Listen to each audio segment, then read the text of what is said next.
Good afternoon, everyone, and good morning and good evening to all of those who are calling from around the world. It is a great pleasure to have you with us today. My name is Marisol Estrella. I work with the UN Environment Program at the Crisis Management Branch based here in Geneva. And it is our pleasure to host this webinar as part of the Global Network on Environment and Oil and Gas webinar series. Today's webinar, we will be focusing on upstream oil and gas operations in environmentally sensitive areas. And I hope the discussion will give an overview of some of the key issues and potential impacts that are associated with oil and gas operations in and around environmentally sensitive environments. So, and hopefully we can also touch on some of these best practices coming from international organizations as well as industry on how to reduce some of these adverse impacts.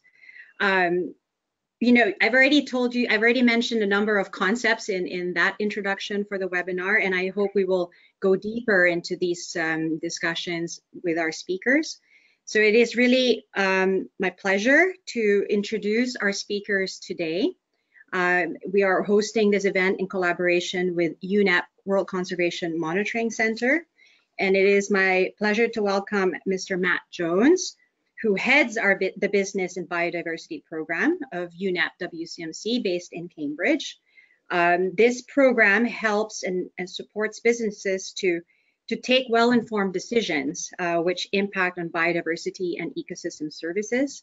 He has also led the Proteus Partnership in collaboration designed to support extractive industry companies in understanding and mitigating the impact on biodiversity.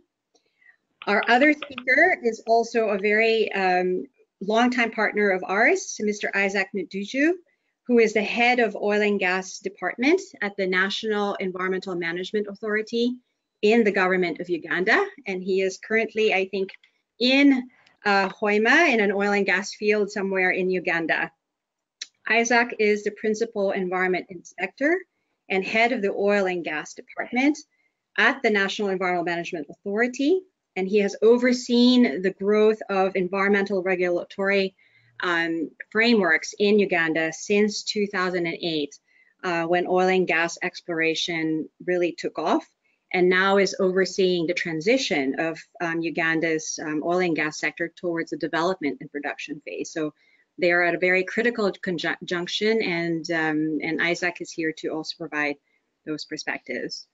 Last but not least, I also want to introduce one of my team colleagues who is very important because she has allowed all of us to be here today. So Ms. Chidima Zikoria, who is also based here with me in the office in Geneva. Before we start, I just wanted to say, but some of you may be wondering why UN Environment Program is involved in the oil and gas sector.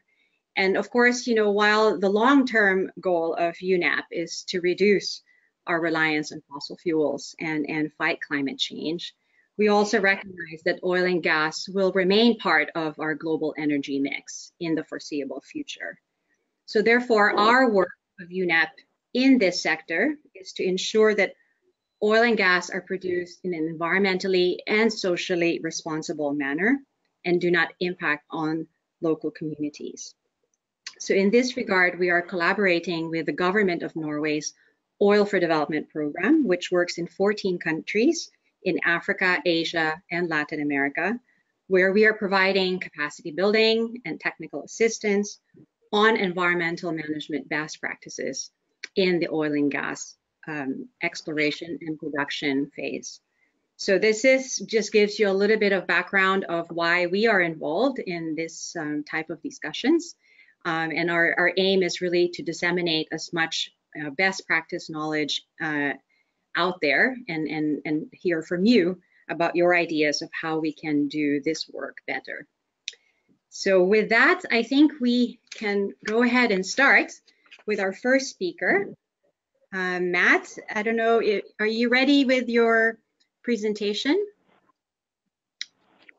So before, what we will do is I will have our two speakers present.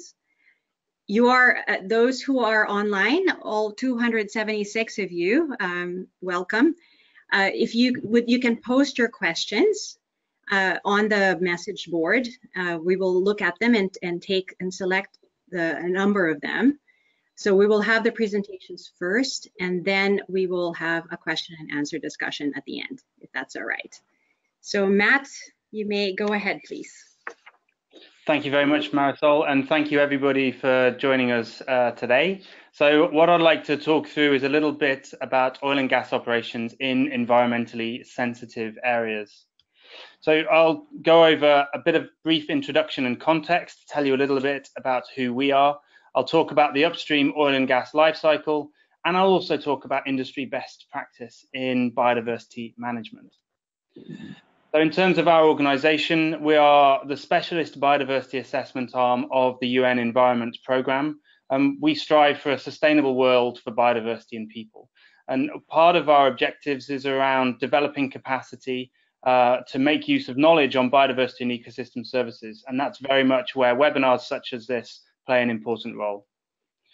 So to begin with, what do we mean by environmentally sensitive areas? The map I'm showing you is a synthesis of data that supports an identification of what we might call critical habitat, areas that are particularly sensitive to operations, areas that might be particularly sensitive from the point of view of an oil and gas operation being within that or closely located to it.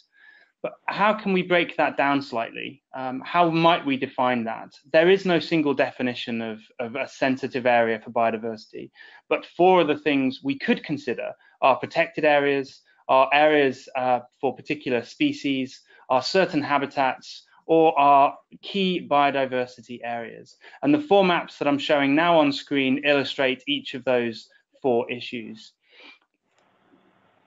In terms of key biodiversity areas, this is one of the more consensus-based ways that we can identify sensitive locations from the point of view specifically of biodiversity. These are sites contributing significantly to the global persistence of biodiversity. They're identified based on a global standard agreed by the International Union for Conservation of Nature. And they identify based on 5 criteria, some of which have sub-criteria, which focus in on where biodiversity is particularly threatened from a species or ecosystem point of view, look at geographically restricted biodiversity, so where might certain biodiversity be found only in a certain location or only at a certain time within its life cycle. Start to look at ecological integrity, important biological processes, so areas that, for example, are important in times of stress, or areas which might be important for species under a climate change scenario. And we can also supplement this by analysis that is quantitative, which looks at global data to see which areas are particularly irreplaceable. And there are approximately 16,000 of these locations identified around the world. And as the standard was agreed in late 2016, we would expect to see more of these areas identified in the future. So how now do we think a little bit about the upstream oil and gas life cycle and what that means in the context of sensitive areas? Well, there are different ways of defining this, and I've given you a broad schematic here which outlines 4 of the basic phases: exploration and appraisal, the development phase, the production phase, and the decommissioning phase. Now, these obviously vary enormously from project to project. Exploration and appraisal might take around about 10 years. This is when areas that are suitable for production are identified and would often involve seismic surveys and some exploration drilling. So there are some activities taking place on ground during this phase. The development phase or the construction phase is the point at which once an economically viable resource has been identified, it would then be developed and brought to the point of being possible to produce oil and gas from a field. This would take anywhere between 4 and 10 years, possibly slightly longer. And this is where infrastructure is put in place to support full production. It's important to note that because this is the construction phase, a significant amount of impact would occur during this relatively tight time window. Then we move on to the production phase. And at the production point, this could be anything from 20 to 50 years, depending on the level of resource that's found and depending on the techniques used to extract oil and gas. And this, as it sounds, is the point at which oil and gas is actually extracted from a field. And while the impact here would be falling down to a slightly lower level than during construction, it's important to note that given the duration of this period time, these are still significant impacts. And then finally, we move on to decommissioning. This could be short or long, anything from 2 to approximately 10 years. And here is where we'd expect an operator or a project proponent to be talking about returning a site to its original state. And that might be based on the regulations of the day, certain standards, or based on the original agreements when the project was actually given the go-ahead. And we can see how the different impacts on environmentally sensitive areas might vary across these different phases. In terms of how the industry would be expected to manage biodiversity through this, again, a number of different approaches would be adopted. But under a risk-based approach, we would expect companies to follow a relatively common 6-step scenario, which looks at screening, at scoping and baseline assessment, moves on to impact assessment, looks at impact mitigation, and then thinks about monitoring and verification. And it's a common misconception that these would happen in line with the oil and gas upstream life cycle, but in fact we would expect these to occur iteratively throughout that life cycle.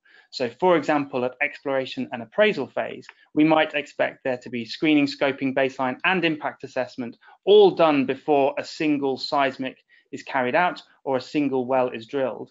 We would then expect the same activities to be carried out in preparation for development and production, and we might expect them to be repeated again for decommissioning, depending on how the project has progressed. Now, a key technique and a key process used by the oil and gas sector when it comes to avoiding their impacts and mitigating their impacts on biodiversity, on environmentally sensitive areas, is the mitigation hierarchy. And it's worth spending a little time going over this particular approach. The mitigation hierarchy is 4 steps. First, avoid, so actually anticipating and preventing impacts from happening in the first place. Then we would expect minimization, so that will reduce the duration, the intensity, the significance, or the extent of impacts that cannot be avoided. Then we would expect there to be restoration of impacts once they've taken place. And then, and only then, if there are impacts which cannot be addressed, might we expect a company to look at compensation measures through offsets to achieve a no net loss or a net gain to biodiversity. And just to lay that out slightly differently, if we're thinking about a predicted impact of a project, so without any sort of mitigation taking place, that predicted impact we should be able to quantify. And then the first step would be to say, okay, how much of that impact can we avoid altogether? How much of that impact can we prevent from happening in the first place?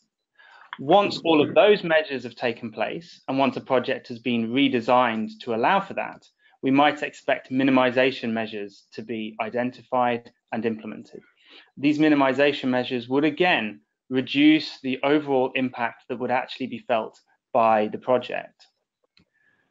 Then we would expect to restore, and we would restore during the course of the lifetime of a project, not just once it is completed, again to try and reduce the residual impact on biodiversity felt by the project over time.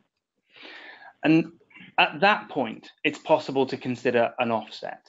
And an offset, as you'll see from the illustration, would be expected to be larger than the residual impact. That accounts for some of the uncertainty and some of the lack of ability to be guaranteed and confident that the outcomes of an offset will be successful, such that we can assure that a net gain to biodiversity is actually achieved. So you can see how the logical steps of this mitigation hierarchy can be put in place to significantly reduce the impact on biodiversity from a project, and actually to achieve perhaps a net gain for biodiversity as a result. And again, these aren't things that happen one after another through a project and would happen with offsets only at the very end or restoration only at the very end. We would expect this to be implemented sequentially through the project lifecycle. So starting from exploration and appraisal, the first question should be, should this project go ahead at all? Should the project be avoided? Are the impacts and the risks so great and so significant that actually a project should not move forwards in the slightest? And once that's been considered, it's possible to avoid both areas, to think about minimization measures, to begin restoration of those early impacts very, very early on, and actually to start thinking about an offset quite early on in the life cycle of a project. So how would that be applied through the biodiversity management approach of the private sector that I described earlier? Well, the first stage of that biodiversity management approach was screening. Now, from a regulator point of view, screening is usually describes the process by which we determine if an ESIA, an environmental social impact assessment, is required, and if so, to what level. But typically, for any oil and gas project, we would expect an ESIA to be required. From a company point of view, screening tends to refer to identifying the big risks and impacts of a project and trying to use those to say which projects shouldn't go ahead, which are too risky, which areas within a project might we want to avoid altogether. So screening thinks about likely impacts and thinks about the sensitivity of proposed locations so that before boots are on the ground, there is an opportunity to avoid impact. It is absolutely crucial for that first stage of the mitigation hierarchy, that avoidance stage. And then we'd expect a company to move to scoping. And here regulators and the private sector are talking the same language. So we're talking about scoping of impacts which require further study. So scoping for an environmental impact assessment, scoping for what assessments need to be carried out as part of this project. And this scoping phase is all about determining priority impacts for further study. What is there that we can anticipate that really does require much more study in order for us to be running a successful and competent impact assessment?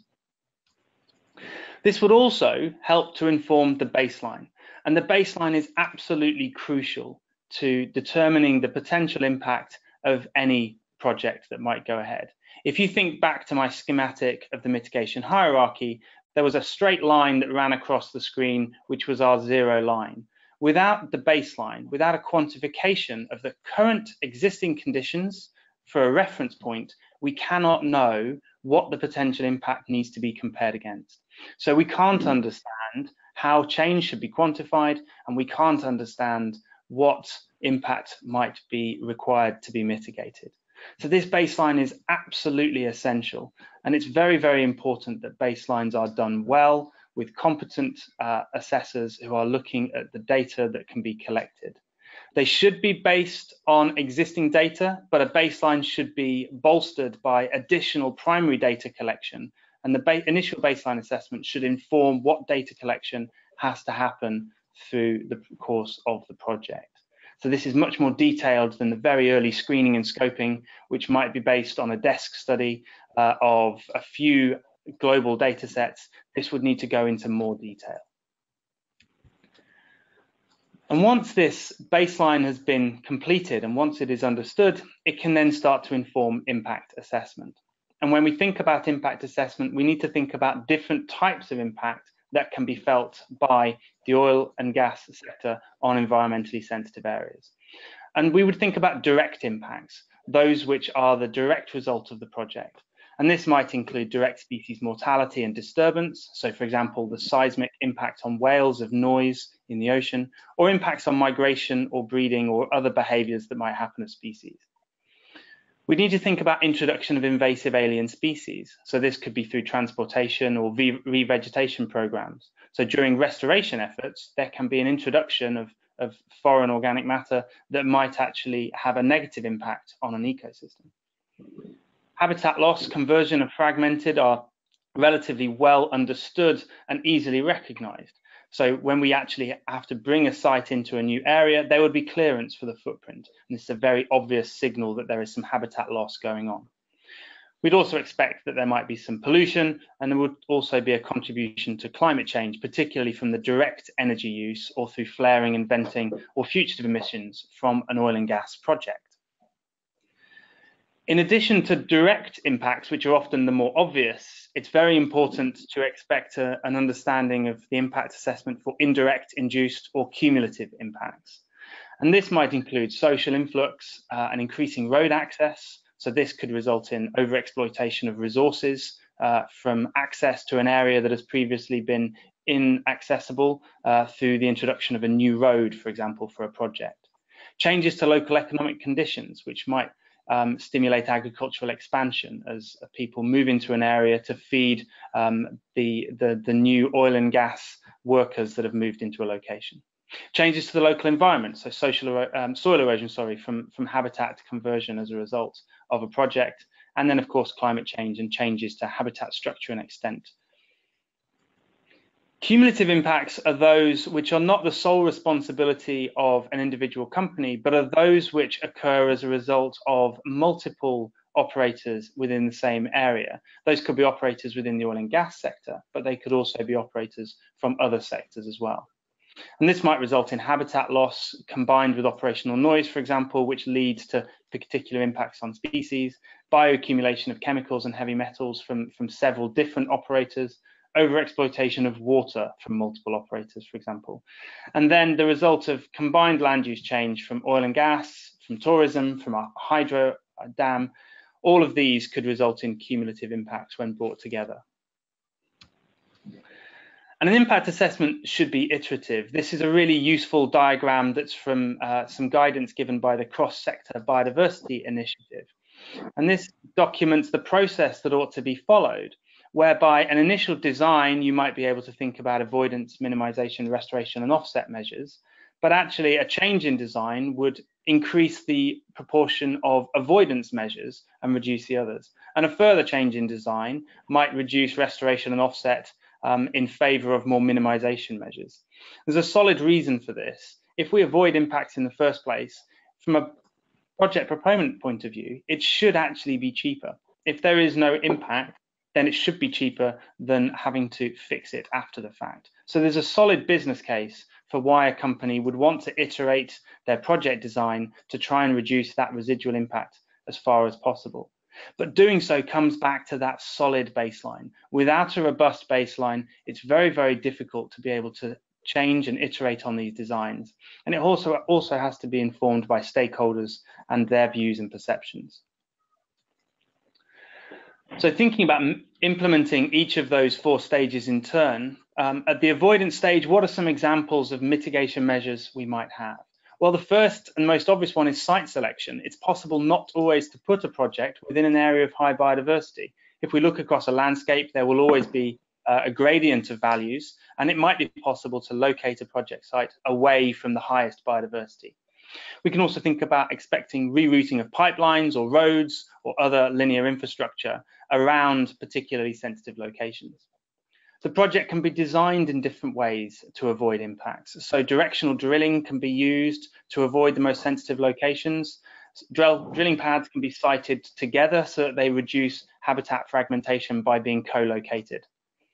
And then avoidance measures can also include scheduling. So if activities happen completely outside of a migration season, so when a certain species is not present, then the impact on that species will be avoided. Moving on to minimization measures, after those avoidance measures have been exhausted, there are a number that can be adopted. So for example, physical controls like installing culverts that maintain connectivity for a species. So underneath a road, allowing species connectivity to take place. There is obviously an impact still on the species. It has to use the culvert, but it can actually minimize the impact. Using bird flight diverters on transmission lines. This is similar. Operational controls can be adopted, so managing staff behaviour, preventing there from being indirect impacts of bushmeat hunting, for example, through robustly implemented policies. Managing access to areas, so using a permitting system that keeps the most sensitive areas off limits to all but the most essential personnel. And then abatement controls, things that might address, for example, invasive species management. And just to bring some of those to life, I'd like to give you 2 case study examples, both of which are publicly available. One is a case study from Chevron operating off the coast of Australia on Barrow Island. This is a very, very sensitive location, and a key consideration for the project is invasive species control. So the images you can see on the right-hand side are the washing down of quarantine equipment. So equipment that's been quarantined is then washed before it's actually transferred.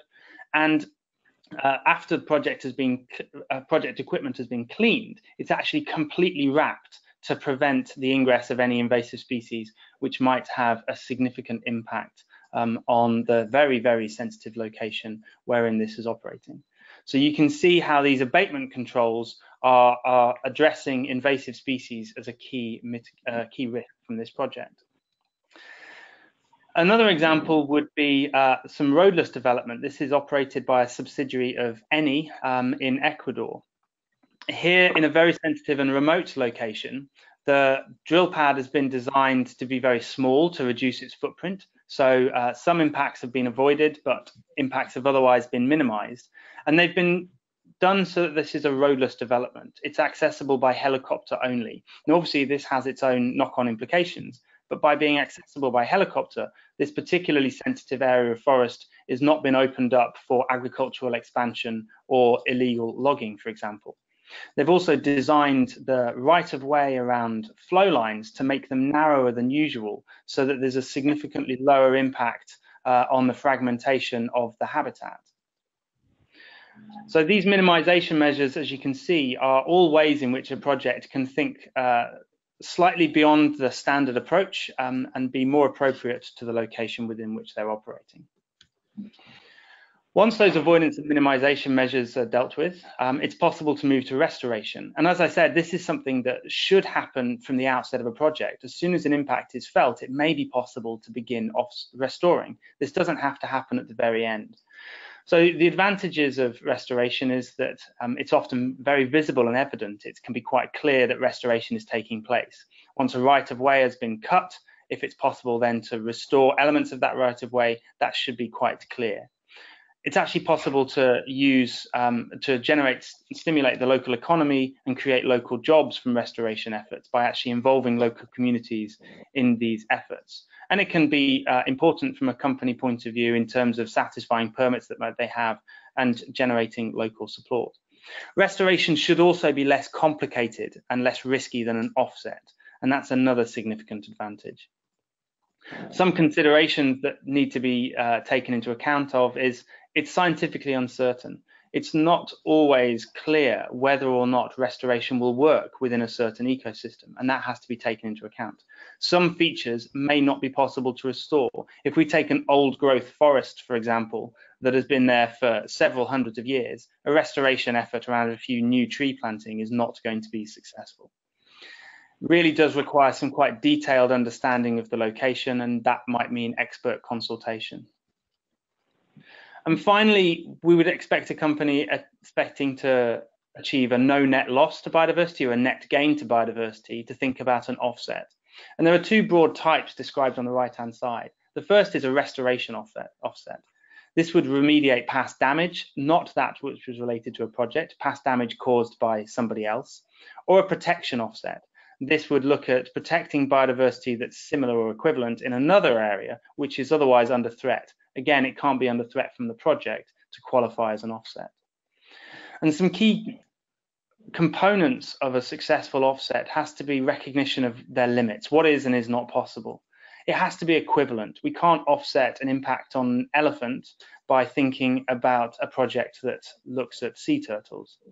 The outcomes really has to be the focus of an offset, and it has to be addressing a positive outcome. It must include stakeholder engagement. Offsets affect communities, and this has to be taken into account. They really do have to be additional. It can't be something that was going to happen anyway. It has to be demonstrable that there is an additionality to the offset. And they really must also have longevity to them. They have to last at least as long as the impacts being felt by the project, and ideally longer. So the final stage after this impact mitigation would be to move on to monitoring for a company. And why is this? Why is this important? Well, it's a continuous and frequent standardized measurement and observation of the environment, and it should be used for warning, but it should also be used for control. And typically companies will follow a plan, do, check, act operation to ensure that they have continuous improvement, and to use monitoring to make sure that their measures are being successful. So without good monitoring, we don't know if mitigation measures are a success. And so we then can't adjust and adapt accordingly. And that's really what monitoring should be supporting. And it should also be supporting accountability and transparency, and it should be supporting the monitoring of a project by a regulator as well as by a company and by anything else. So the key messages that I hope you'll take from this are that upstream oil and gas life cycle, these stages do present a number of risks to biodiversity and ecosystem services, and those risks do vary across this life cycle.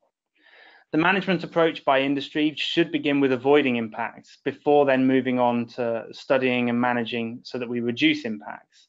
And it's very, very important that the effectiveness of interventions, that monitoring stage, is done well. The mitigation hierarchy is a best practice tool to limit negative impacts, and it should be used not just at the start or in the middle or at the end, but throughout a project. And it is iterative. It must follow the order of a preference in order to be used properly. The screening, scoping, and baseline assessments are really essential to inform impact assessment and management. Without those stages being done well, without that robust baseline, then we would not expect good management to take place over the course of a project.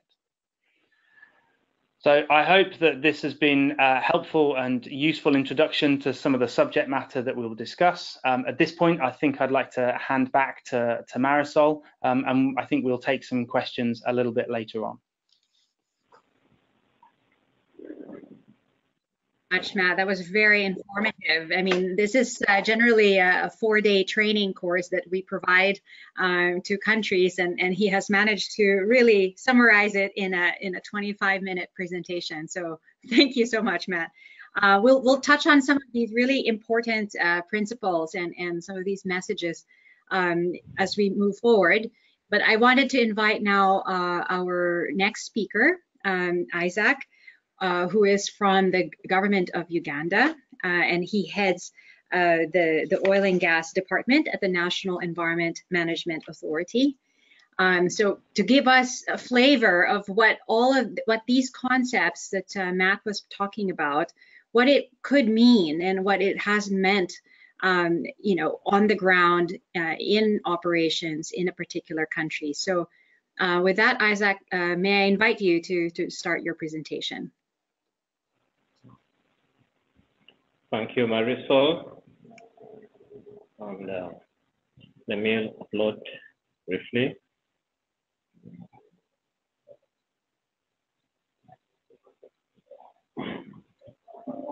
Well, Isaac gets his presentation ready. There is a question box that you can put your questions in. You're not able. Those of you, welcome to the 329 people who are signed in. You can post your questions. You won't be able to speak, unfortunately, but we'll try to get your questions. So thank you. Isaac, go ahead, please. Okay, welcome everyone. And it's my pleasure to share with you the experience of undertaking oil and gas activities in environmentally sensitive areas. The case of Uganda is what I shall be presenting to you. Hold on, Isaac. We don't. Right now, we don't have your presentation on the screen. Really? Yes. Perhaps you have to accept being a presenter. Because I have accepted from Chi. Chi, could you read? Accepted again. There. Okay, now we see it. Great. If you can pull up your presentation. And put it on a presentation mode, that would be great. We see right now just your desktop without the presentation, Isaac. Really? Just give me a second. Let me get the presentation up. There we are. Okay. There. Welcome once again. Now it looks yes. I'm glad to share with you the experience of Uganda in undertaking oil and gas operations in environmentally sensitive areas. The presentation will be very close to what Matt has presented. You'll be able to, I think, link or identify with a few things that Matt has presented, and there will be some unique cases. But the outline of the presentation, there will be an introduction, let you in on what a few people may not be aware of where Uganda is, what it's all about, the oil and gas sector in the country. I will delve into the environmental impacts, close to what Matt has discussed, environmental impacts of the oil and gas activities in environmentally sensitive areas, impact mitigation and sensitivity considerations, give a few illustrations from the projects that are ongoing in Uganda, and then some challenges. There will be lots of pictures, but I hope they not cause a distraction. And the first picture simply shows a well pad within a protected area and drilling ongoing. Introduction. I thought it is important that we all place where Uganda is, for those that may not have heard of it, even those that have heard of it. It's a small, relatively small developing country, right in the heart of Africa and bordered by 5 other countries. There are a few facts about it being landlocked or land-linked. It is about 1,200 kilometers from the coast. And if you remember the image that Matt presented about sensitivities worldwide, you might not have noticed that something that Uganda, where Uganda is placed in Africa, a lot of sensitivities have been identified for such an area. So this is an extract of the map of Uganda and the sedimentary basins where oil and gas activities or where oil resources have been explored. We have 6 sedimentary basins. The one in yellow is the Albertine Graben that has already been proven to contain oil reserves. We have 3 other basins, the Hoima Basin, Lake Choga, and the Moroto Basin that are under investigation. The other 2 basins around Lake Victoria are simply not prospective geologically and hence have been dropped. But we shall mainly focus on this area, which is in yellow at the western border of the country, and it's what we call the Albertine Graben. And this place is, as we will see going forward, is that there are lots of national parks, wildlife reserves. National parks and wildlife reserves are essentially sanctuaries where you find a lot of wildlife and species that are very unique and so rich in biodiversity. In that region, you have wetlands. Some of the wetlands are wetlands of international importance. Rivers and lakes, these are water bodies that are shared internationally. Most of them, you have Lake Albert that's shared with the Democratic Republic of Congo. We also have the River Nile traverses part of this segment as it embarks on its journey to Egypt. As I mentioned, the biodiversity hotspot. From the images that you see, all those images were taken from the Albertine Graben. And we also have communities living there that, with a lot of cultural and historical attachment to them. And the major economic activities are mainly, subsistence fishing, cattle keeping, and bits of farming. But owing to the presence of a lot of animals and a lot of wildlife plus the biodiversity that does exist in this place, it is really a tourism haven and a lot of tourism goes on in this place. So let's look closely at that region and the oil and gas activities that have gone on. This map shows places where petroleum exploration has gone on, and you will see in the northern part, we had exploration area 5, something happened there from 2005. Right in the middle of the Pakwach area, we have had exploration for oil and gas here. We shall look more into this area. We've had others within the Lake Albert shores. A lot of exploration has gone on. And then southwest as well, we've had exploration activities going on. But why I bring this map is that next to that, we want to superimpose the protected areas that are in this region. So you will find that we have the East Madi Wildlife Reserve, we have the Murchison Falls National Park, the Kaboya Wildlife Reserve, Semliki Wildlife Reserve, Mountain Rwenzori and the national park associated with it, Kivale National Park, and then Queen Elizabeth National Park. So you can see that we really have an overlap between oil and gas activities plus lots of protected areas. And this is not to mention that there are lots of forest reserves still within this area. There are central forests and tropical rainforests that do exist in this area that this map may not show because we don't want it crowded. So the status of oil and gas, the status of the sector in Uganda, the first commercial discovery for petroleum was in 2006, although initial exploration and petroleum activities are taken place way back in the 1930s. The crude oil that has been discovered is quite waxy and heavy. To mention that it usually solidifies at room temperature. We have 3 major operators, Total, Totalo, and Sinok. And during exploration and appraisal, 121 wells were drilled within the area that I showed you previously. Of these, 39 were exploration and 89 appraisal wells. And then 106 of the 121 encountered hydrocarbons, and then 36 have been flow tested to confirm the reservoir behavior. And subsequently, the country is transitioning from the exploration appraisal to the development part of the cycle. If you relate with what Matt presented, the oil and gas cycle, so the country is transitioning from exploration to development and appraisal of certain wells, but still there is exploration happening in certain areas that, because only a small fraction of the Albertine Graben has actually been effectively explored. So we will later look at 3 main projects that are happening in the transition, Tilenga, Kingfisher, and ECOP. But part of the commercialization plans of the government is that we shall produce this oil, export part of the crude, have some meeting the domestic needs, as well as power generation. But we will look closely at the next images. So what are the environmental impacts? This picture is quite interesting, although I didn't put a lot into it, but this shows an exploration well that within the country, you have Lake Albert here, a few kilometers, about 50 kilometers across this lake, you get to the Democratic Republic of Congo, a neighboring country. We have a lot of wildlife that habituates within the Kaboya Wildlife Reserve, and this lagoon is quite a haven for several aquatic organisms. Fish tend to breed in here. We have hippopotamuses. The picture shows, you may see this was wildlife actually. These were schools of hippos within the neighborhood. We have lots of crocodiles, but we shall look at that later. So what are the environmental concerns? It is important to always recognize that the exploration, development, and production activities really have the potential for a variety of impacts on the environment and society at large. And the impacts usually depend on the stage of the process within the petroleum or the oil and gas cycle, the size and complexity of the project, the nature and sensitivity of the surrounding environment. So the effectiveness of planning, pollution prevention, impact mitigation, and control techniques is really of paramount importance.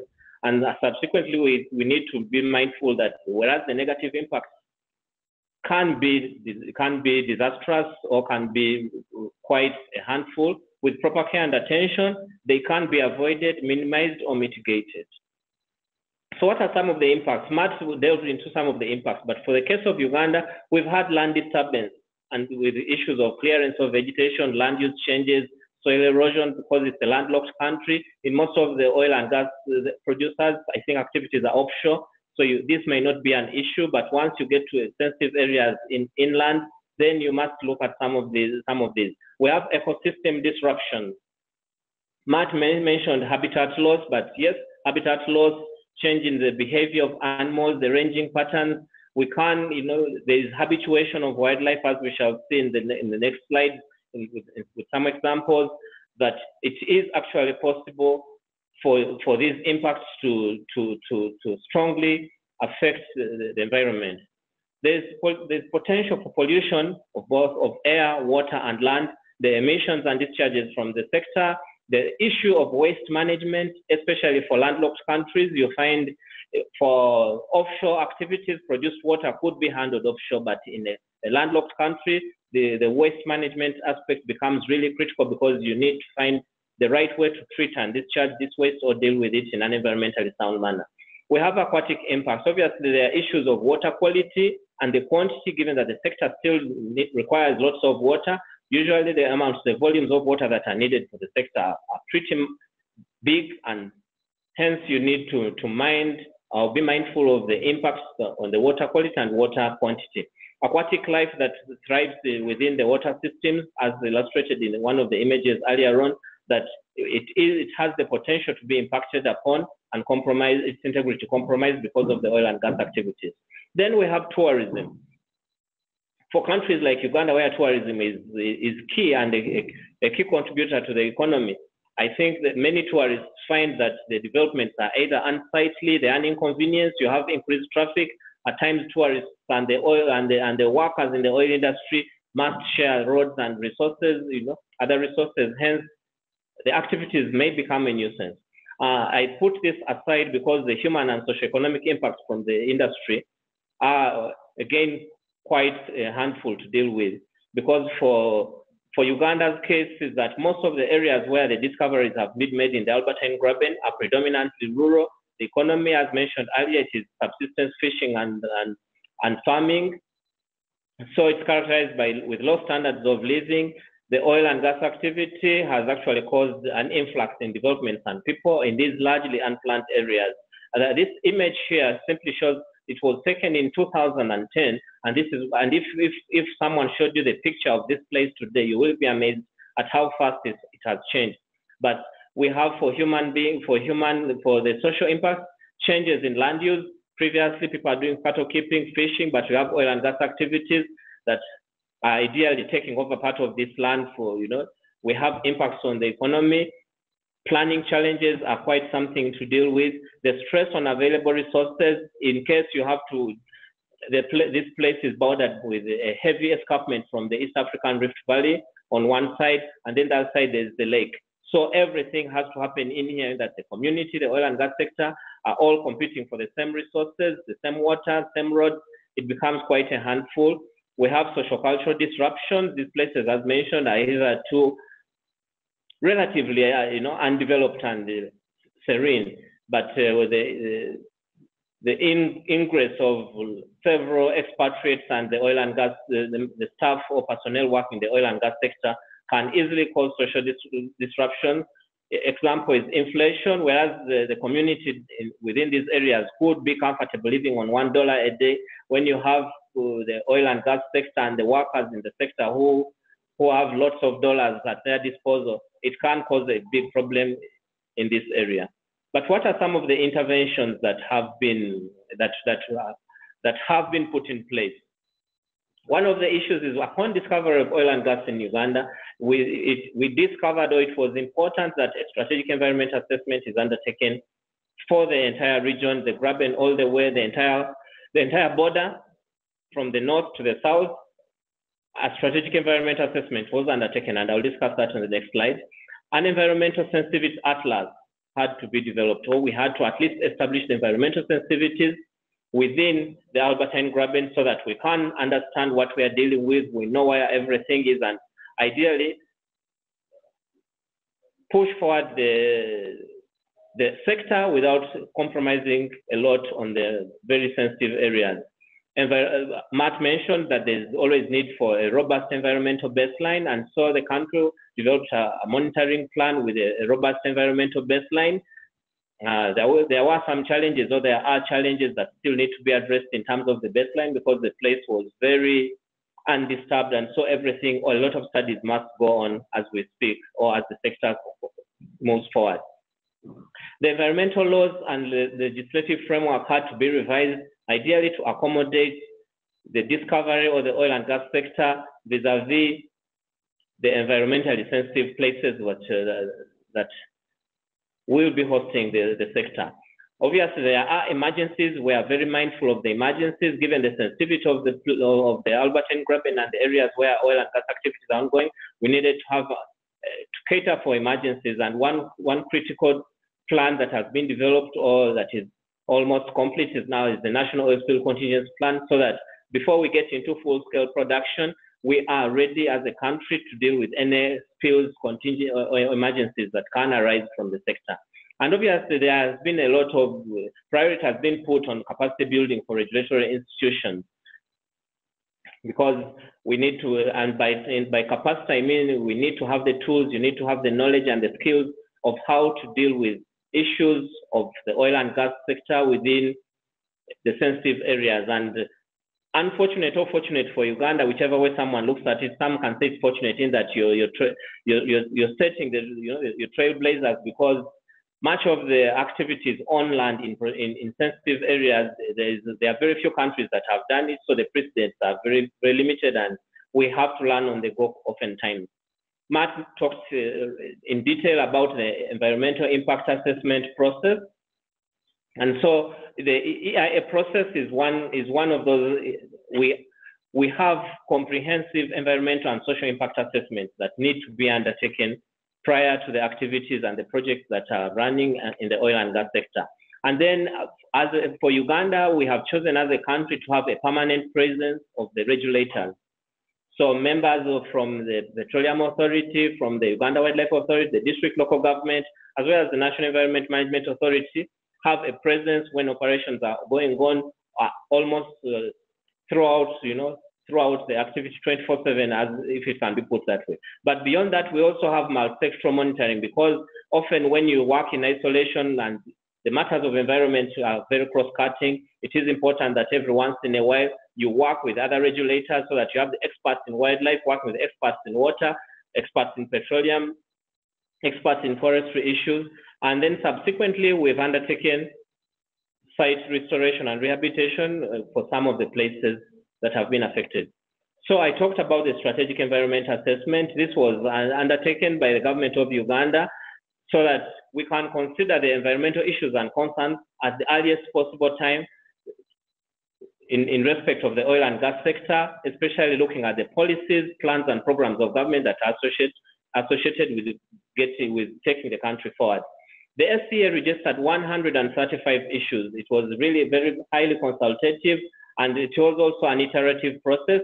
And the 135 issues, you look at issues of loss of farmland, how there are cross-border issues, population booms, communicable diseases, inflation, impacts on fishing, animal habituation, animal disturbances. A lot of issues were registered during the exercise, of which 18, if I wasn't to call them salient, we would say overarching recommendations. 18 overarching recommendations were taken forward, and we needed to ensure that the oil and gas issues are integrated into the plans of the various sectors, because if the fishing sector was regulated and was in place before oil and gas, now you must be mindful of what are the interactions between fishing and the oil and gas activities. If it was tourism, what are the interactions? So we had to integrate and streamline the oil and gas activities with the various sectors. And the SEA, Strategic Environmental Assessment, was discussed all the way to cabinet to get cabinet input or cabinet buy-in, because we know we have had some lessons from other places that you need to have the political buy-in so that you can have it at national level, and everybody is moving in the same direction in taking forward the sector. Some of the practical interventions that we talk about, issues of the visual impact. I've mentioned earlier that the oil and gas activities on land can at times be quite unsightly or irritating for that matter. And so we needed to find innovative approaches to coexistence.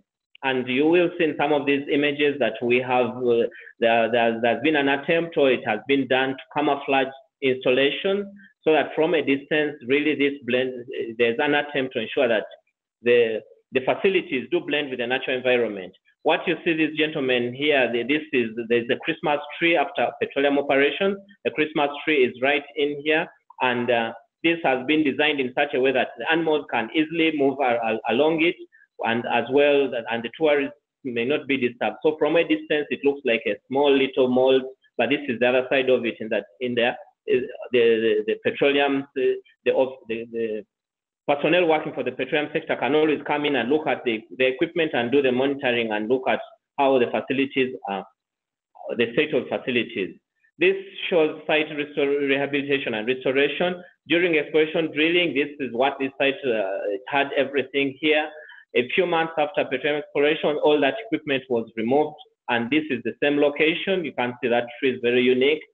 And this was during the dry season when everything was removed, and the Christmas tree is here before construction of the little molehill to disguise it.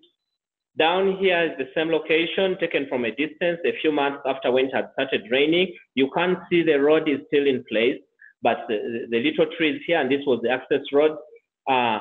Several months, I think after 12 months, this team actually really struggled to identify where that facility was, because it had recovered, it had blended well with the environment, and there was no road, but at least it can be done and calls for a lot of work.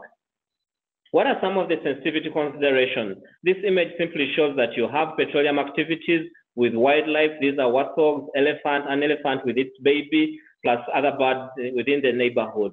And so the government was or is aware of the need to protect human health and the environment with respect to oil and gas activities within the Albertine Graben.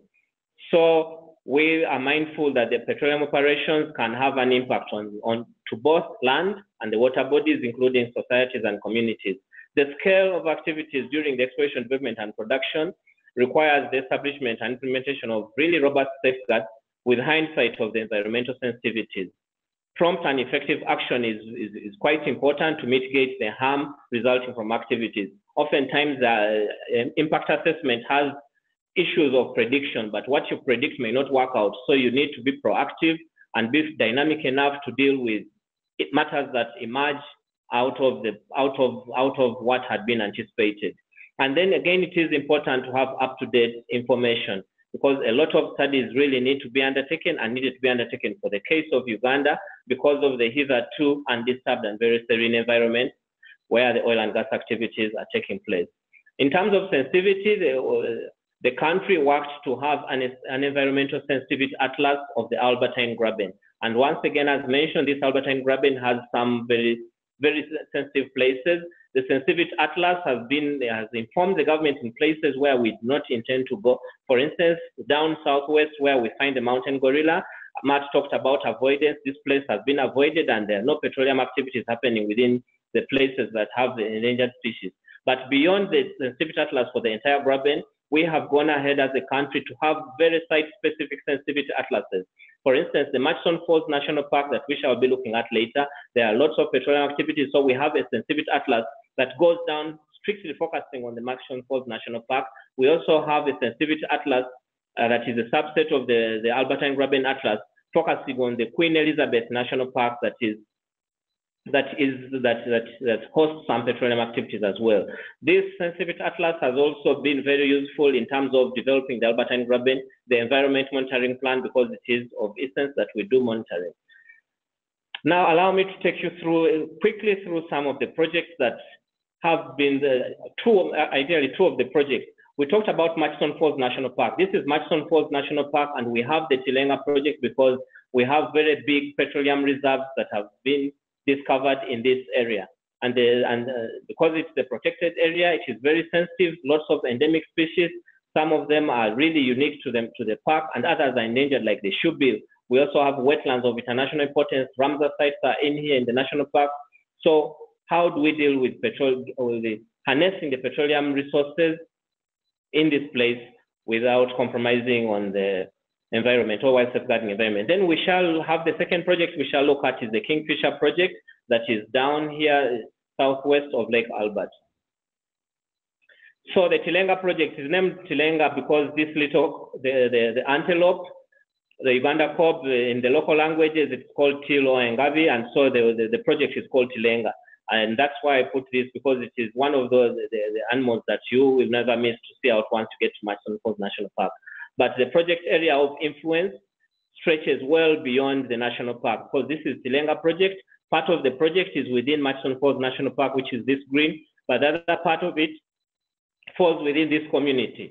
And so this area here, which is white, this is community land, but when you look at this community, one of the things you need to be mindful of is that to their right or to the north, there's no land for expansion because this is a protected area and there's a lot of wildlife. To this side, they cannot move because there's Lake Albert. On the other side, there is a wildlife reserve. So the community that lives down here has been encircled with this project. We also have forest reserves. I mentioned earlier on that we couldn't bring the forest reserves on the first map, but the area of influence of Murchison Falls National Park extends well beyond the park itself. So this shows there will be production facilities developed up. There are some new roads that were proposed. Some of them have been dropped because the environmental sensitivities and impacts of these roads have been found to be untenable. Then we have a lot of petroleum activities and facilities that will be put within the community. That notwithstanding, you will notice that we have a Ramsar site. This is a wetland of international importance. A lot of birds, and including migratory birds during winter, several birds moved down south to simply take refuge or habituate this area. And so to produce the petroleum resources from the north, we will have to cross the Ramsar at some point. And simply to emphasize what Matt stated, that there are some places to be avoided. It has been mentioned that the Ramsar has to be avoided, so we will have horizontal directional drilling instead, while to ensure that petroleum resources do cross the Ramsar to the central processing facilities that are south of the Nile. We do not want these facilities put in the national park, so the crude has to be transported or transferred down to the south towards the community where the industrial establishments will be put. And so the Ramsar has the petroleum production facilities right at the extreme end next to the boundary, both north and south, but at least we have tried to avoid this place. And so there will be horizontal directional drilling and everything taken out of the Ramsar. For the Kingfisher oil project plus the supporting infrastructure, what has happened? To the right, this image simply shows the petroleum production and exploration infrastructure that will be happening in the Kingfisher area. But that notwithstanding, we need to transport the crude oil from Kingfisher to the central repository within Kabale. And around Kingfisher, again, we do have Bugoma Central Forest Reserve. This forest reserve has chimpanzees and pangolins that are endangered species. We also do have the Kaboya Wildlife Reserve here. And so if we needed to move or to transport the crude oil, a pipeline had to be constructed, but we are trying to avoid these sensitive places. The pipeline has run right in the middle to head to a place where we will have the refinery and other infrastructure. Of course, there were some roads that were proposed, like the road R5. Fortunately, this road has been dropped, and so other roads will be constructed to access this place. What are some of the challenges? There are definitely capacity limitations and constraints. The matters to do is a developing country, you have skills, the skills need to be developed, and that's not something you do within a very short time. There are technological as well as institutional challenges. Some institutions have had to be established initially before we go into production, such as the Petroleum Authority that ideally oversees everything happening with the sector. We needed supporting infrastructure. As mentioned earlier on, access to these places was relatively hard, so you need to construct roads, you need to put in electric power lines. Issues like internet have to be worked on, and so a lot of infrastructure has to be put in place to be able to harness and get the petroleum out, or put the infrastructure down there. Oftentimes, best industry practices, it has been mentioned that what is best industry practice? The oil and gas sector has developed a lot of capacity internationally in getting crude from petroleum resources offshore. But for land processes, especially in protected areas, almost everybody is learning. Best industry practices can at times may not be in harmony with what is best for the national laws or the standards, or even what needs to be done. For instance, the industry uses lots of light. Yeah, they're working 24 hours, day and night within a protected area. The protected area has a lot of activity. The nocturnal animals several animals are nocturnal, and then you have these installations with lots of light. So whereas light is good for industry, we have to strike a compromise in that the types of lights that are used are not a nuisance or a disturbance to the host environment. Site rehabilitation and restoration has been, we focus a lot on this on the go without really waiting, as illustrated earlier on. But oftentimes there are lots of things that are unpredictable. Things happen. You may attempt to rehabilitate, but the behavior of wildlife is unpredictable. Sometimes you've planted grass, then the animals come in and feed on the grass that has been planted. Sometimes you try to landscape the place and the rains do come and you have lots of soil erosion. So site rehabilitation and restoration, whereas I wouldn't say it is a magic bullet, but it comes with a lot of challenges, and so you must have the dynamism to adapt to some of these issues. And then I've mentioned a lot, wildlife is quite unpredictable. What stops a buffalo may not stop an elephant. What stops an elephant may not stop crocodiles or lizards. So you have the diversity of wildlife or species that you need to consider, to protect, and to ensure that it is not harmed, is not something that is easy to deal with. Then we will have planning challenges. I've talked about communities. about communities and that host communities. So these images simply show you a few examples of the challenges that we do have. This is a Christmas tree after drilling, and you have several birds that are simply coming. You know, the birds coming through the air, and some of them decide to put their nest right on the pad. So this is a picture that was taken from this same place. When you're doing restoration, to the right you have a buffalo that chose to come, and with the entire clan. It was a herd of buffaloes that came and made a nuisance of a place that has been restored because the fence has actually been removed. You don't want the fence staying there.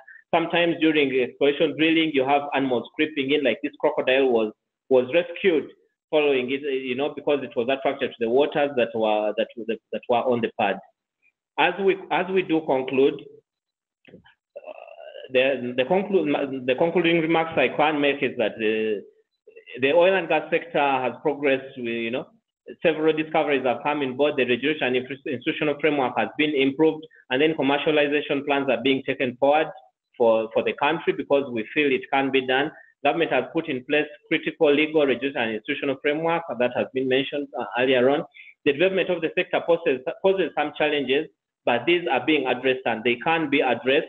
If they cannot be addressed, then definitely we tend to go into the aspect of avoidance. If we feel the impacts or the negative impacts and challenges are on hand are beyond our reach. A lot of work still has to be done, especially I've talked of we've developed sensitivity maps for Murchison Falls and Queen Elizabeth, but the entire Albertine Graben, we need very site-specific sensitivity maps, and we need to get a lot of information. Sustainable and balanced development is a priority for government. Frameworks have been put in place following all the studies and all the interventions that have been made to ensure that we do have some coexistence between oil and gas and the sector. So one of the issues is how do we achieve amicable coexistence? So for anybody that is intending, and which may become the trend because it looks like increasingly all over the world, people are looking for petroleum resources and even other extractive valuable minerals in the non-conventional places like protected areas that were either undisturbed. So how do you achieve amicable coexistence and a win-win position?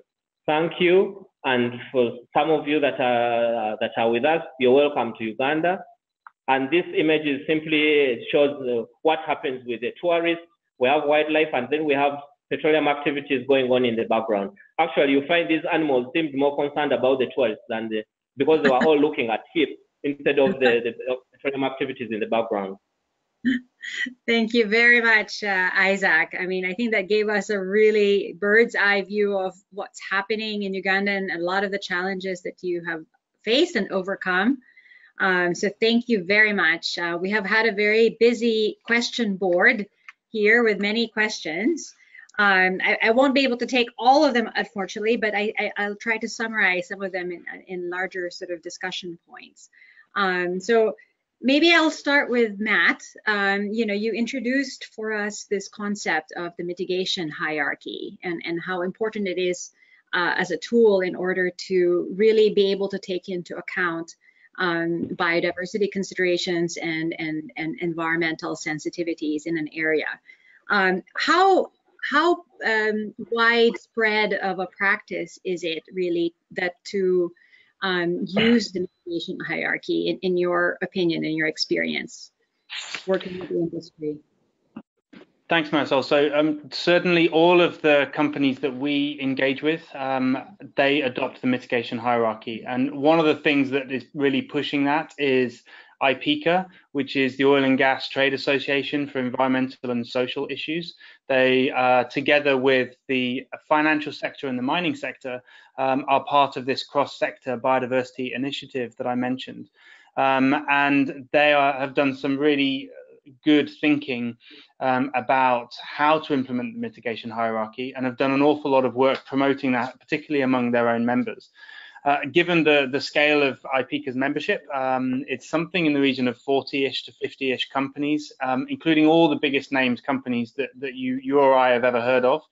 That does mean that this approach should be widespread. And certainly my experience when it comes to sensitive projects is that the mitigation hierarchy is absolutely something that is being followed.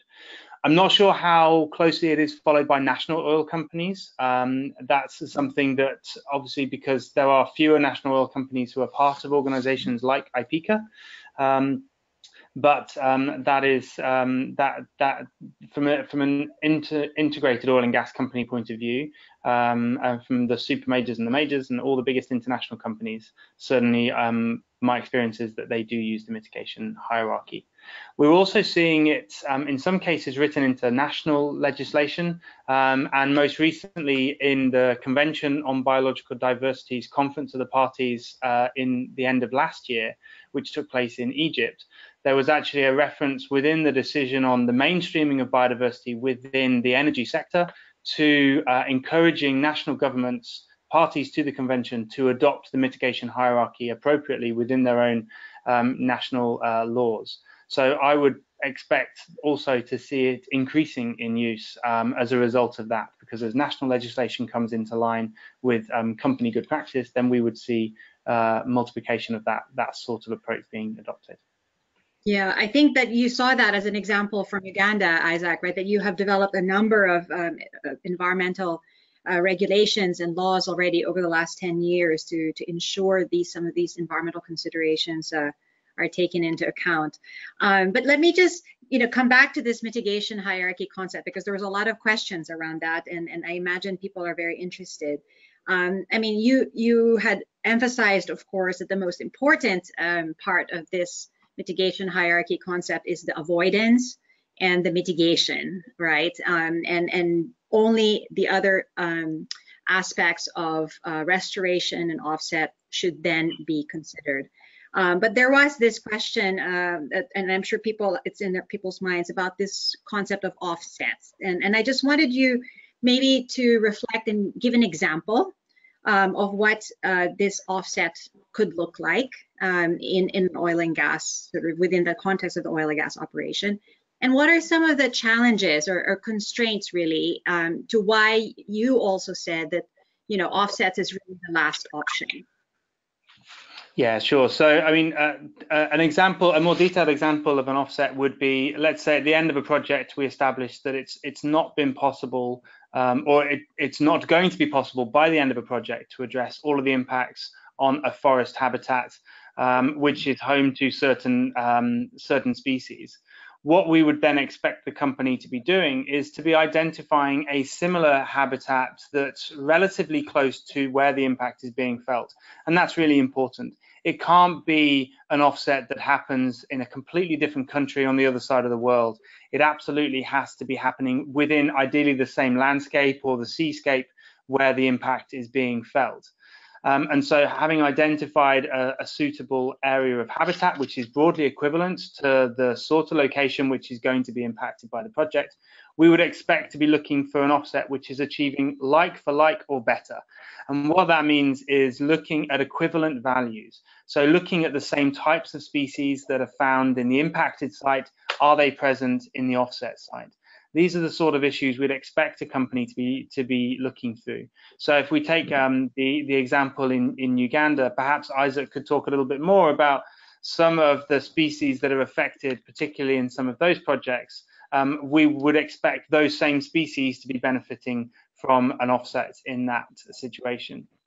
And you asked Marisol about some of the challenges around offsets and some of the problems. Well, one is that quantifying of like for like or better. What does it mean? What does it look like?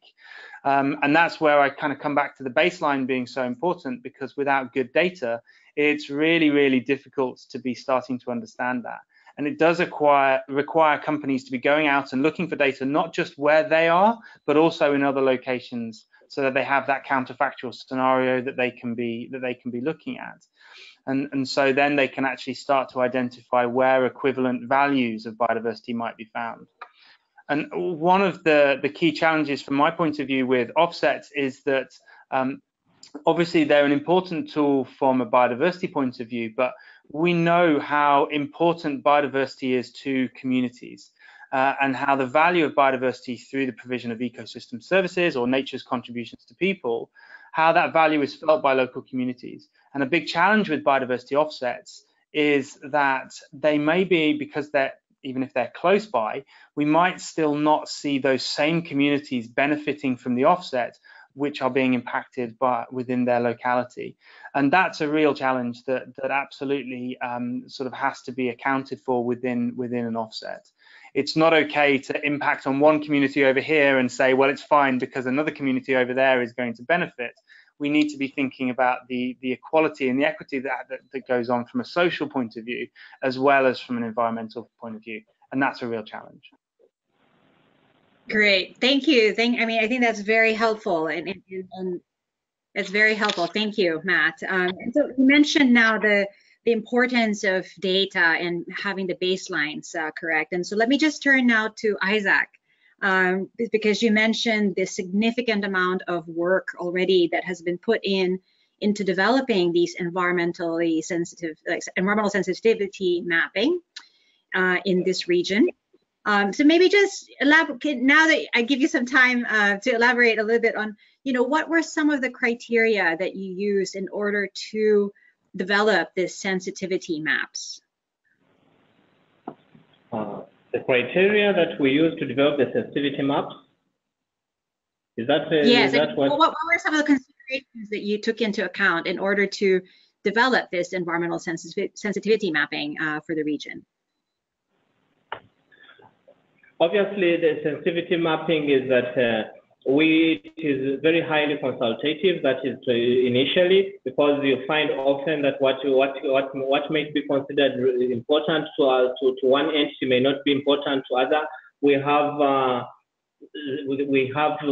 some sources like the IUCN, and the IUCN has been very resourceful. The resources are the IUCN, so that you can identify certain species, including working closely with the local communities. You will be amazed at how much the locals tend to always know about things that are happening. Local communities, even within the protected areas, they will tell you that several years back we used to have maybe elephants that migrated through this place.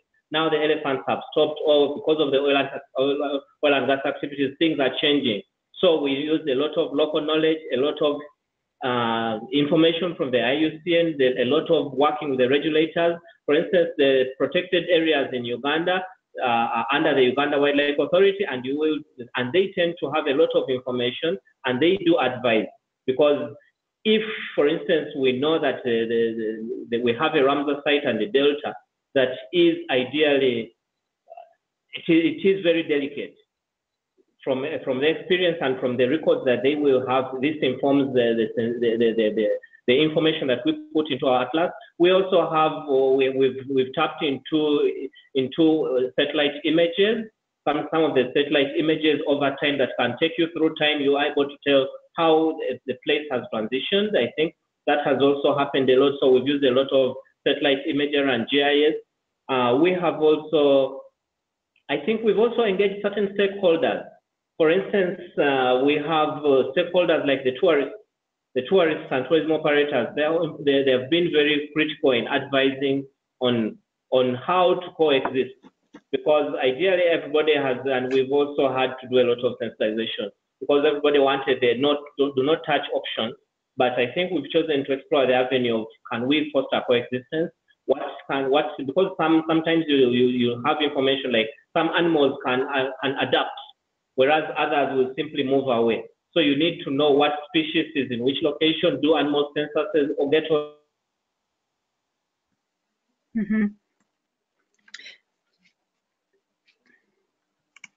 I'm not. Chi, did we lose Isaac? Yeah, I think his okay. connection is slow. While he comes back again with his connection, I think let me just touch on a few points that I think Isaac really brought out. And I think what's important, and this is something I think Matt also emphasized, that, when we're looking at environmental sensitivities, it's more than just identifying where the national parks are, or what type of species are existing in one area, but is actually a much more complex analysis of areas in and around protected areas, areas that are not protected but are sensitive with respect to the types of habitats and services that they provide, not just to wildlife, but also to local communities. And that's something that I thought was interesting from Isaac, what Isaac was mentioning, that they consulted with a wide range of stakeholders to understand how important certain locations and services and sensitivities are to people, and mentioning the different users of the area. And at the same time, also when you're looking at wildlife, to look at also the temporal nature of their behavior, right? It's also looking at their migration routes and their feeding and breeding needs. So I think this is something just to give those who are listening a flavor of what it means to undertake environmental sensitivity mapping with respect to oil and gas operations, that it's not simply just a listing of species or putting in place, identifying where protected areas are, but it's definitely much more complex analysis that is needed to develop this baseline in identifying potential risks and how to minimize those impacts.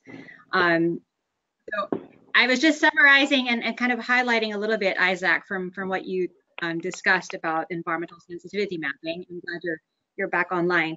But there is one point that came from the question board, and something that you mentioned about communities and their role in all of this. So in terms of monitoring and inspections and regulating, what is the role, or is there a role in your experience? How do communities participate in that monitoring, and how do they report environmental incidents in your context, in the system in Uganda? Do you have a mechanism in place for communities to be involved in sort of monitoring and giving input?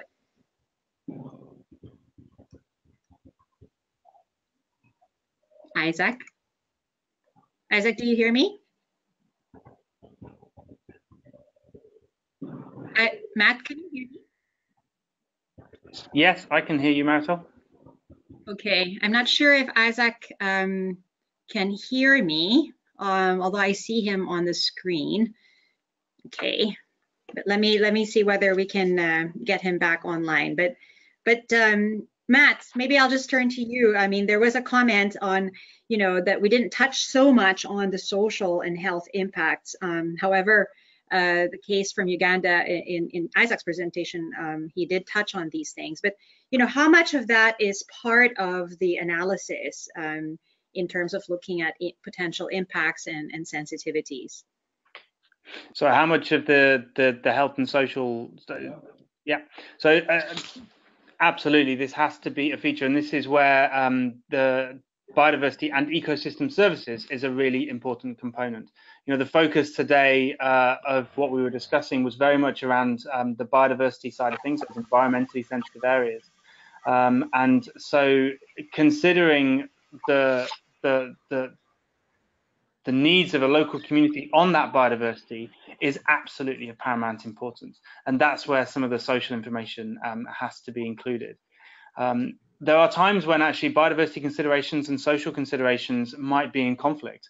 And so it is challenging for a company to really think through and to consider all of the things in front of them. And that's where, as far as I'm concerned, good practice by a company is to make sure that their internal teams that are addressing these issues are working very well together. Certainly, this is something that I've seen improve over the last 10 or so years, but there have been times when sort of environmental social teams have been very far apart, both physically within buildings, sometimes within different parts of a company altogether. And it has meant that we've seen some slightly odd outcomes when it's come to biodiversity is considered in one way and the society is considered in another. Bringing those together and the umbrella of ecosystem services or nature's contributions to people is a really helpful way of doing that. So absolutely, an environmental, social, health impact assessment is really how we would expect these to be being handled. Mm-hmm. So let me tie back, Isaac. I don't know if you can hear me now. Yes, I hear you well, please. Yes, I hear you. So just tying back. Okay, good. Just to tie back, link with what Matt was talking about in terms of, looking at a holistic, picture of, not just biodiversity, but social health impacts as well. But you had picked up on what Uganda has done regarding the strategic environmental assessment that was undertaken for the region. I mean, how, in your view or experience, how did the SEA in the region help support avoidance and mitigation of some of these potential negative impacts? Thank you very much. How the SEA helped to support the avoidance in that, as I mentioned earlier, the SEA pointed out 135 issues. 135 issues, and taking through the iterative process of looking at all the issues, because initially with the SEA, we made sure that we engaged and identified everything that can go either right or wrong with the sector in sensitive environments. And so once you have all the 135, you need to consider each of them very, quite objectively, and say, okay, we do have in the Albertine Graben, we have this place has mountain gorillas.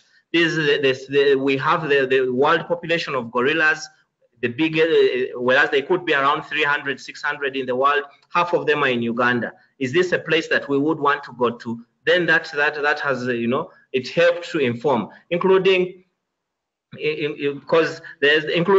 streamlining, because we have, for instance, the forest sector and the entities that manage forest, the entities that manage wildlife, the entity that deals with management of fisheries. We needed to look at some of the issues that are very important and critical to each of these sectors.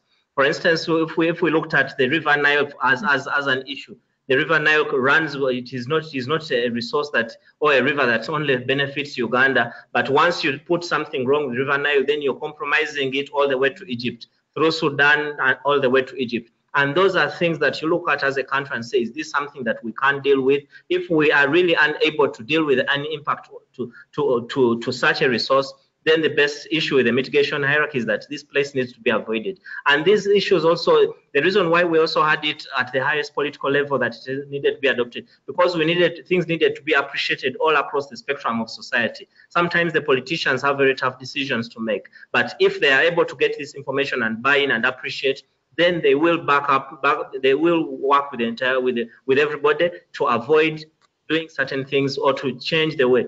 Oftentimes people have compared Uganda maybe to other countries like Ghana, saying we discovered petroleum around the same time, but they are producing and Uganda is not producing. Simply because the SCA informed the political and decision landscape that let us take things slow until we have the right systems and processes and everything is in place where we are comfortable as a country, and then we go forward with this. So I think it was the SCA that contributed greatly to taking a painful decision, because for sure the oil is there, and if we got it out today, there would be a lot of money for a developing country. But when we decided as a country that let us take it slow, it has taken us a few years, but we will get there because we are mindful of the sensitivities of where we're getting the resources from. Thanks, Isaac. I mean, that really helped round up the discussion. So just for those of who are listening, I mean, so these are now some of these planning and impact assessment tools that many countries have available.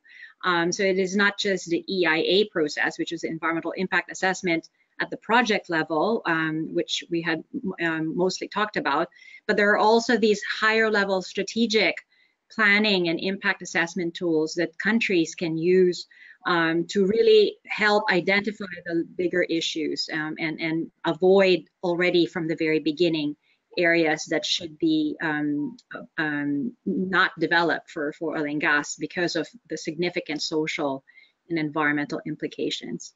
So I just want to say thank you. I mean, there are so many other questions that came up on the board that I wish we had more time, but we are out of time. But I just really would like to wish thank you to both our speakers today who really gave us their time and their expertise for very busy schedules. I'm really happy to have been able to commit them for an hour and a half today. So thank you again, both, for really, really great presentations. For those of you who have been asking for the presentations, they are now available actually on your dashboard under handouts. The PDF files are have been uploaded, so they are there.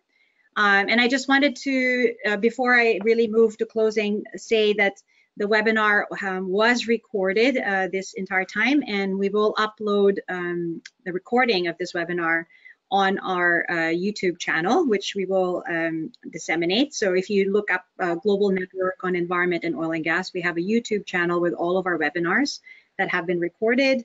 I also would like to say that at the end of the webinar, you should receive a survey in order to receive your a survey for you to fill out. We would, if we can ask you, and then upon completing the survey, you can receive a certificate of participation into this webinar. What else? Yeah, we wanted to also say that by being part of this webinar, we have subscribed you to our global network on environment and oil and gas, and you should be receiving our monthly newsletters, which is what people were asking for. You know, where can they get materials and updates and publications on some of these issues?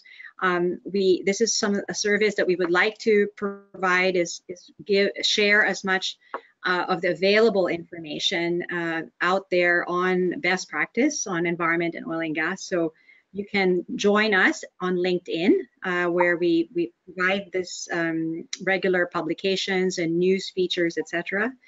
Matt also mentioned some of the bigger associations that do look at these issues, which include IPIECA, which is IPIECA, which is the industry's association that looks at industry best practice on environment and social issues. So of course you can find it there. And then there are also many, many other sources. The EU has just published their best available technologies guidance for oil and gas operations, for example, and they address a number of some of these issues that people were asking about with respect to waste management and produced water, etc. So there is a lot of, I think there's a lot of information out there, and it's basically what we're trying to do is link up all of these information sources and bring them to you so that we can disseminate it as widely as possible. So with that, I think I will close our webinar, and thank you again for all of those of you who have stayed throughout this webinar. There are still over 300 of you on our platform listening, so thank you. And I hope we see you next year for the next webinar. Most likely it will be in the first quarter, but stay tuned and join us on LinkedIn to see our calendar of events. So thank you again.